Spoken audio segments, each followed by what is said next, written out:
আজকে আপনাদের দেখাবো রিয়েলমি 3 প্রো পাওয়ার বাটন ও volume plus minus button line যদি মিসিং হয় তাহলে আমরা কি করব।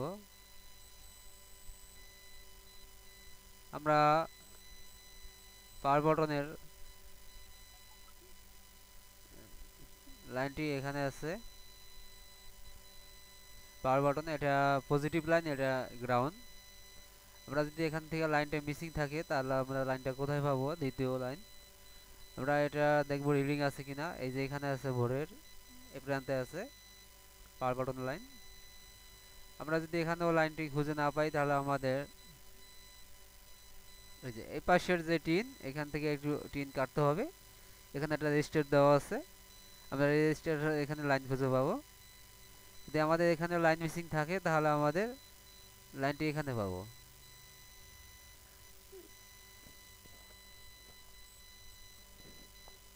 এখানে যদি লাইনটি শর্ট থাকে, এখানে যদি লাইন মিসিং থাকে, যদি মিসিং থাকে তাহলে আমাদের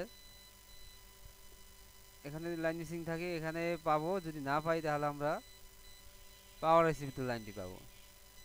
পাওয়ার আইসি থেকে তাহলে বুঝতে হবে পাওয়ার আইসি থেকে লাইনটি মার খেয়েছে। তারপর আমাদের ভলিউম প্লাস ও মাইনাস বাটন, এটা হলো গ্রাউন্ড,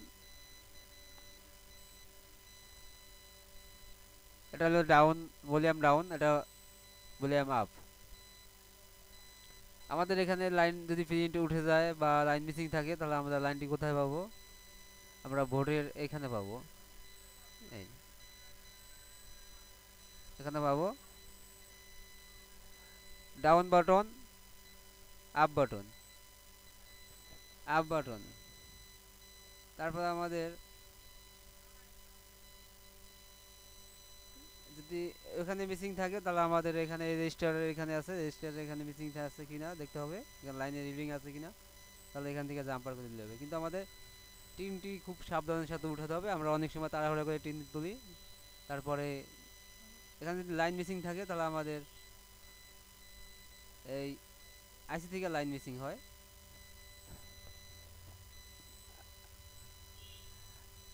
তাহলে আমাদের সিপিইউ থেকে আর কোথাও লাইন নাই, আমাদের সিপিইউ থেকে লাইন মিসিং। তাহলে আমাদের সিপিইউ বল করলেই আপনার লাইন পাওয়া যাবে। তাহলে আপনার ভলিউম প্লাস মাইনাস বাটন কাজ করবে।